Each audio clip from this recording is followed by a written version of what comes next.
أعوذ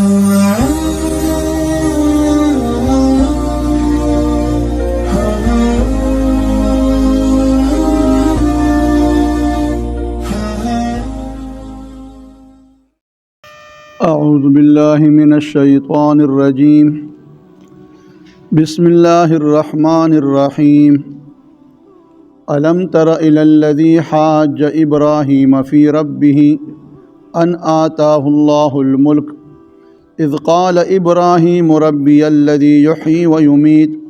قال أنا أحيي وأميت قال إبراهيم فإن الله يأتي بالشمس من المشرق فأت بها من المغرب فبهت الذي كفر والله لا يهدي القوم الظالمين أو كالذي مر على قرية وهي خاوية على عروشها قال أنى يحيي هذه الله بعد موتها فأماته الله 100 عام ثم بعثه قال كم لبثت قال لبثت يوما أو بعض يوم قال بل لبثت 100 عام فانظر إلى طعامك وشرابك لم يتسنه وانظر إلى حمارك ولنجعلك آية للناس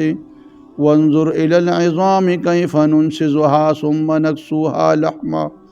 فلما تبين له قال أعلم أن الله على كل شيء قدير سبحانك لا علم لنا إلا ما علمتنا إنك أنت العليم الحكيم. د دین نړوانې آیت مبارک کې الله ارشاد فرمایل چې د مؤمنانو دوست الله تعالی دی او د کافرانو دوست هغه شیطان وي.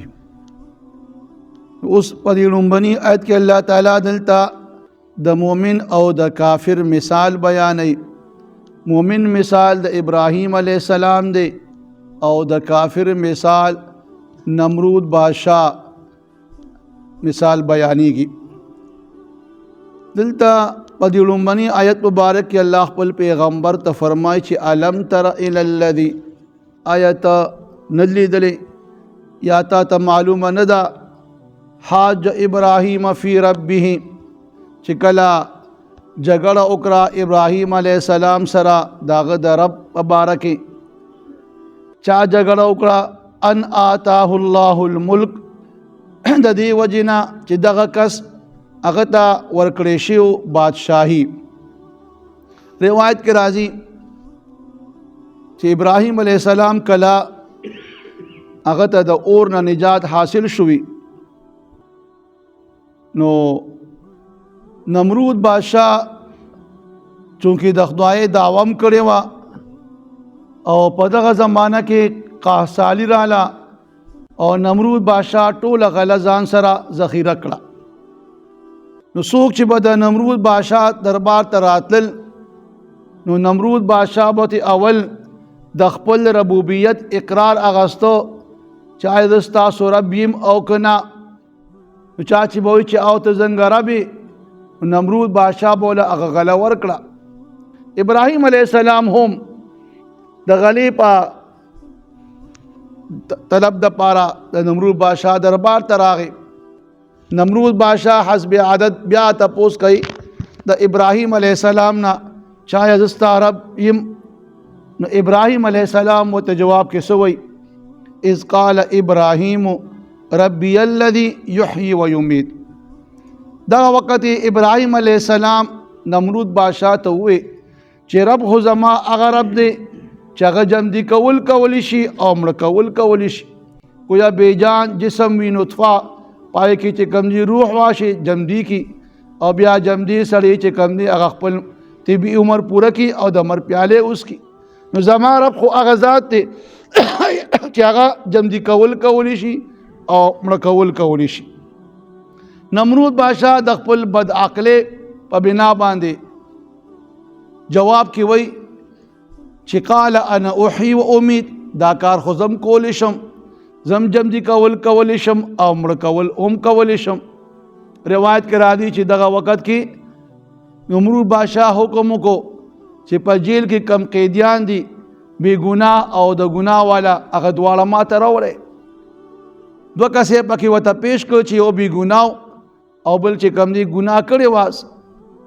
نو نمرود بادشاه هغه بې ګناه کس چې کوم دی هغه قتل کو او چا چې ګناه کړې وه هغه پرېښودو.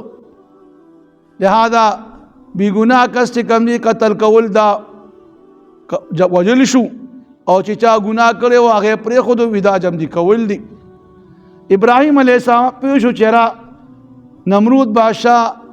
د جمدي کولو او د مړه کولو په اهمیت باندې حقیقت باندې نه پوهېږي چې دا مړه کول جمدي کول څنګه دي. نو ورته بیا بل یو سوال کوي. قال اویل ابراهیم علیه السلام ورته بیا وویل فإن الله يأتي بالشمس من المشرق فأت بها من المغرب. اے نمرود بادشاه زما رب خو هغه رب دی چې هغه دانور راخیجي د مشرق طرف نه. نو چې ته ځان ته رب وې نو دانور چې کوم دی د مشرق په ځای باندې د مغرب نه روخیجوه. فأت بها روباسا روخیجوه دانور د مغرب نه. نمرود بادشاه چې کله دا خبره واورېدله نو حیران شو او پریشان شو چې دا کار خو زه نشم کولی. نو فبهت الذي كفر. په دغه دی کې نمرود بادشاه حیران شو او لاجواب شو. کم کس چې کافر و چې هغه نمرود بادشاه هغه چې کوم دی جواب ورنکو. اوس دغه دی کې علما دام ویلی فرمای چې را نمرود بادشاه دام ویلی شو ابراهیم علیه السلام ته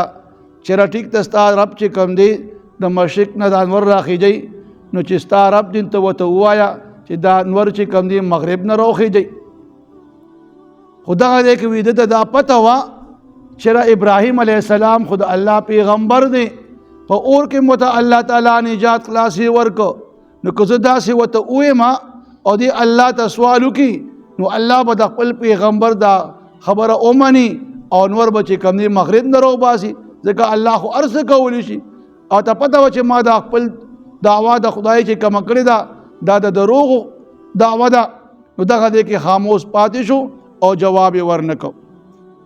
الله فرمایي والله لا يهدي القوم الظالمين. الله لار نه ښیي هدایت نه کوي قوم ظالمان ته.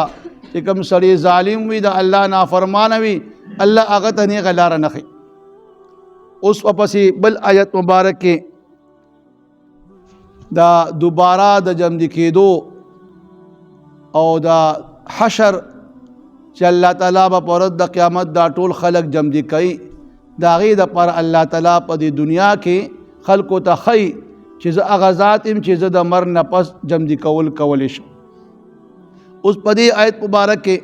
واقعه بیانېږي چې یو کس په یو علاقه باندې روانو او کالذي مر علی قریة او یا هغه کس چې هغه تېرېده په یو ښار قریه. اوس دغه کس څوک دی او دغه قریه کومه قریه کوم بستی ده کم ښار دی نو قرآن مجید کې د هغې ذکر نشته. خو بعضې مفسرین فرمایي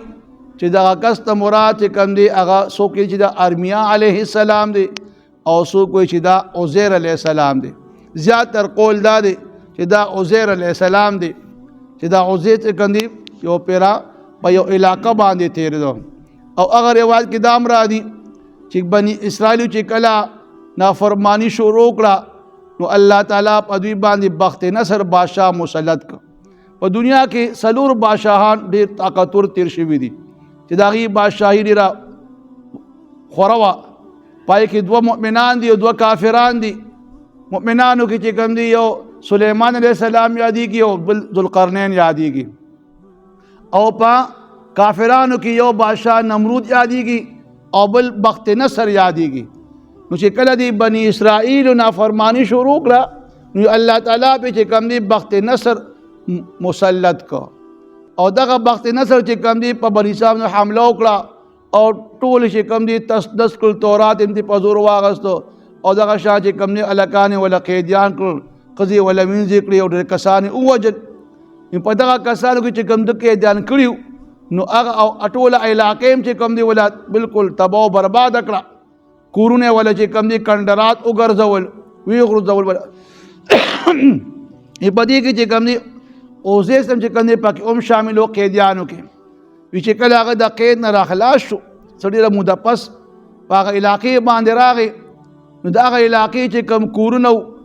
نو هغه کورونه چې کوم دي د هغې چتونه راغورځېدلي وو او د پاسه پې دیوالونه پراته وو الله یې وهي خاویة دغه قریه کومه بستي چې دا کسب چې عوض اسلام دی په هغې تېرېده نو د دغې بستې هغه کورونه په خپل چتونو باندې علی عروشها راغورځېدلي چتونو د هغې او دیوالونه پې د پاسه پراتو او دغه شان چې کوم دي خلک پراتو مړه اډوکي وغیره پراتو په دې چې کوم دي دغه دی کې حیرانه شو چې دا به څنګه الله تعالی دا خلک دوباره بیا جمع کړي قال ان یحیی هذه الله بعد موتها او فرمایل چې څرنګه به جمع کړي هذه دا خلق د دې بستی خاوندان پس د دې د مرګ نه نو دغه دی کې الله تعالی وی په عزیر السلام باندې مرګ تاریکو دا مرګ داسې مرګ چې د خوب مثال یو فاماته الله 100 عام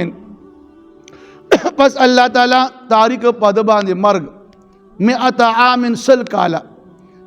چې کم دی وی دغه شان په غزه باندې پروتو د خلکو د نظر نه لریو چالیدم نه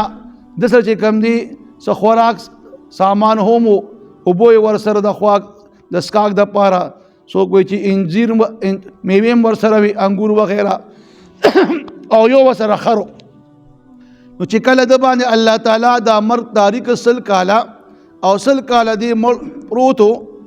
نو بیا سل کاله پس الله دی بیا دوباره ثم بعثه بیا دوباره بیا جمع دی کو چې کله دوباره بیا جمع دی کو نو ته چې کله گیر چاپیره او قتل کم ټیم چې دی دلته راغی نو د سحر ټیم نور د سبا راختلو ورځ وه او دغه ټیم کې د باندې دا خوب دا مرګ طاری شو نو چې کله بیا دی راجمدی کو نو دا د مازدیګر ټیم دا نور لا ډوب شوی نو دنه تپوس وکړی شو قال کم لبستا تا څومره دلته درنګ تیر کو نو د خدا خیالو چې زه خو سحر راغلی وم نور راختلی او اوس مازدیګر دی دا انور ډوب شوی نه دی نو د جواب کې فرمایل لبست یوما ما درنګ تیر که یو ورځ او بعد یوم او یا د ورځ صحیح سا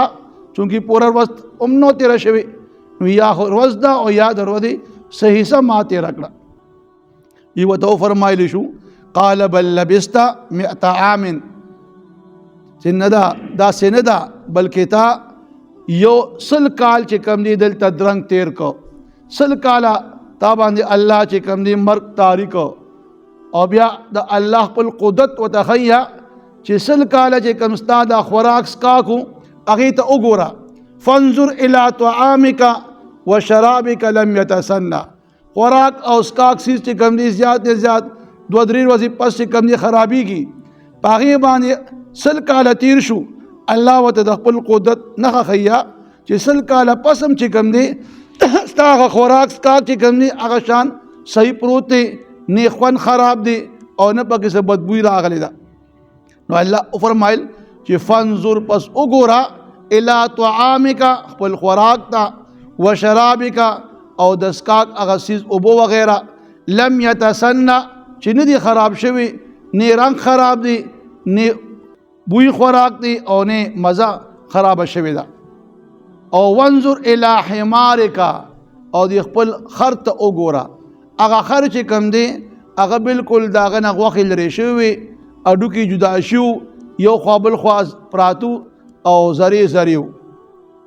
نو الله وته فرمای دی خپل خر ته وګوره ولنجعلک آیة للناس او مونږه ګرځو تعالی را د خپل قدرت نه د خلقو د پاره چې څوک د مر نه پس دوباره جمع کېدو نه انکار کوي نو هغې ته مونږ ستا د سل کاله چې تا باندې کوم مرګ تاریو او دوباره بیا هم جمع کړې د هغې دپاره مونږ ته تا یو نښه او یو علامه ګرځو چې هغې د دوباره جمع کېدو نه انکار ونه کړي بیا ورته الله فرمایل چې وانظر الى العظام کیف ننشزها د دې خپل خر د اډوکو ته وګوره عظام اډوکو ته وګوره یو خوا بل خوا پراته دي جوړونه بیدای شوي دي یو اډوکي یو دی بل دی اوس دې ته وګوره چې مونږ څنګه دا خر چې کوم دی دا اډوکي راوځې کوو او بیا د باندې څنګه دا غوښه دته اچو. نو الله یې وانظر الی العظام، وګوره د دې خر د اډوکو ته کیف ننشزها، څنګه مونږه دا اډوکي راغونډو او خپل جوړ ته راولو او ډانچه ته جوړو. ثم نکسوها لحما، او بیا څنګه مونږه دې باندې اچو غوښه، په دغه ډانچه باندې مونږه اچو، هغې ته اچو غوښه. دا نظاره وګوره. نو هغه په خپل سترګو باندې کتل چې دا اډوکي به راتل او خپل جوړ که ملاوېدل. اول ته ډانچه جوړه شوله او بیا چې کوم دی غوښه پې واچو شو او بیا پکې چې کوم دی روح هم واچولی شو او هر چې کوم دی په ټوپونو شو، اوازونه شروع کړل. نو هر کله چې دا ټولې خبرې ولیدلې فلما تبین له، پس هر کله چې دته دا ټول حالات ښکاره شو چې الله څنګه دوباره جمدي کولی شي، هغه ټول خبرې ورته الله تعالی ښکاره کړې. نو دغه دی کې وویل قال اعلم، یا الله زما پوره علم او یقین راغی چې ان الله علی کل شیء قدیر، بېشکه ته هغه ذات چې په هر څیز باندې قادر، دوباره جمدي کېدو باندې هم قادر، او هر څیز ستا په قدرت کې دی، هېڅ څیز ستا د قدرت نه بهر نه دی. الم تر الی الذی، آیا ته نه وینې هغه کس حاجه چې جګړې کوله ابراهیم علیه السلام سره فی ربه، د هغه د رب په باره کې ان آتاه الله الملک، او دا جګړه د دې وجې نه کوله چې دله مونږ بادشاهي ورکړې وه، او چا ته چې بادشاهي او مال ملو شي د کې غرور تکبر راشي او دی بیا چې کوم دی نافرمانه شي. والله د دې وجې نه چې دغه کس ته مونږ ورکړې وه بادشاهي چې هغه نمرود دی. اذ یاد کا هغه وخت قال ابراهیم چې وویل ابراهیم علیه السلام دی بادشاه ته دغه کس ته ربی الذي چې رب زما هغه ذات یحیی و یمیتو چې هغه جمدي کولی شي او مړه کولی شي. نو قال نمرود وویل انا احیی و امیتو، زه هم جمدي کولی شم او مړه کولی شم.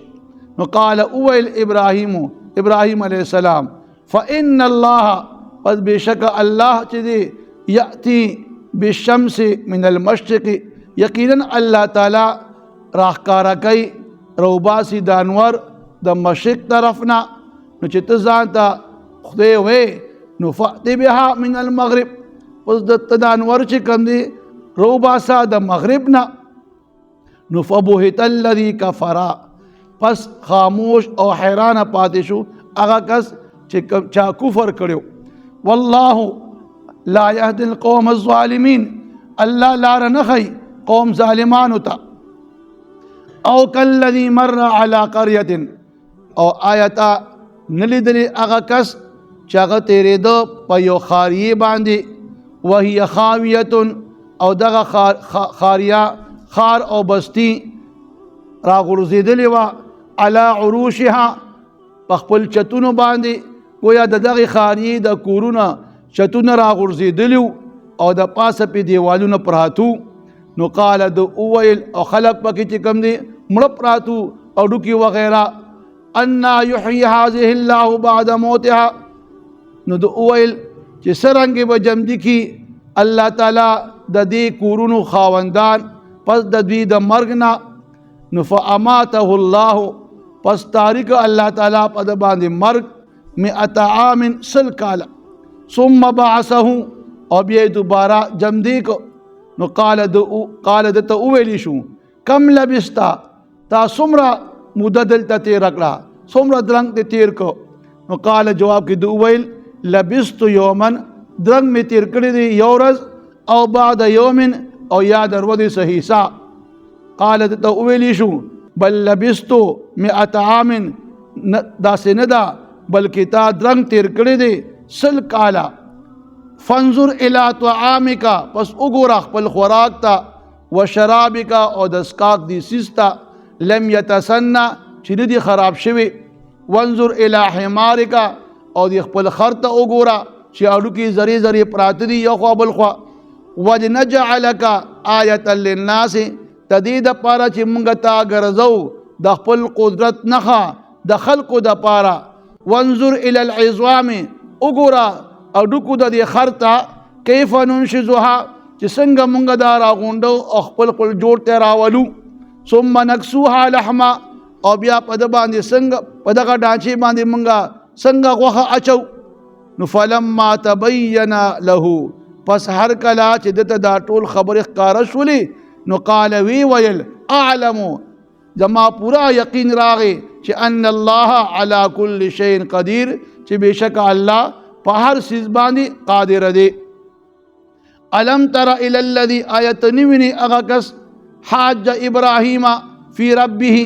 چې جګړه کوله ابراهیم علیه السلام سره د رب په باره کې ان آتاه الله الملک د دې وجنا چې دې کس ته الله ورکړو بادشاہي اذ یاد کا هغه وخت قال اویل ابراهیم علیہ السلام بادشاہ تا چې ربی الذی رب خو زما هغه ذات دی یحیی و یمیت چې هغه جمدی کول شي او مړ کول شي نو قال اویل دی بادشاہ انا احیی و امیت زه هم جمدی کول شم او مړ کول شم نو قال اویل وتا ابراهیم علیہ السلام فإن الله پس یقینا یأتی بالشمس الله تعالی چې کوم دی راخیجی نور من المشرقی د مشرقنا نو فأتی بها من المغرب پس تروخی جواد انور د مغربنا فبهت الذی کفر پس دغه کس کافر چې کوم هغه حیران او لا جواب پاتې شو والله لا يهدي القوم الظالمين الله لار نخی قوم ظالمانو تا او کلذی او آیتا ندک تدلی هغه کس مره چې تیرېدو علی قریة په یو خاری باندې په یو کلی باندې وهي خاویة علی عروشها او دغه کلی کورونه راغورځېدلي وو په خپل چتونو باندې کوله چتونې لاندې وو د پاسه پې دیوالونو پراتو نو قال د وویل انا یحیی هذه الله بعد موتها سرنګې به جمدي کی الله تعالی د دې کلی دا خاوندان پس د دې د مرګ نه نو فاماته الله پس تاریک الله تعالی په د باندې مرګ 100 عام سل کهلا ثم بعثه او بیا دوباره جمدی کو نو قال بیا ته ویلی شو کم لبستا څومره درنګ تا تیر کو دلتا نو قال د ویل لبست یوما درنګ می تیر کړی دی یو ورځ او بعد یوم او یاد ورځې صحیحا قال د ته ویلی شو بل لبست 100 عام دا سندا بلکې تا درنګ تیر کړی دی سل کالا فانظر پس وګورا الی طعامک خوراک پلتا وشرابک او د اسکاک دی سیستا چوبو وغیرہ یا بل مشروب بو لم یتسنى چاغي خراب شوی نه دی وانظر الی حمارک او خپل خرت وګورا چې داغه اډو کې زری زری یو خوا بل خوا خواره پراته دي ولنجعلک آیه للناس د دې د پاره مونږ ته ګرځو د خپل قدرت نخا د خلقو د پاره وانظر الى العظام او وګورا د خرد اډوکو ته کیف ننشزها چې څنګه مونږه دا اډوکی خپل جوړ ته یو ځای کو او ثم نکسوها لحما او بیا په دې ډانچه باندې څنګه مونږه غوښه اچو نو فلما تبین له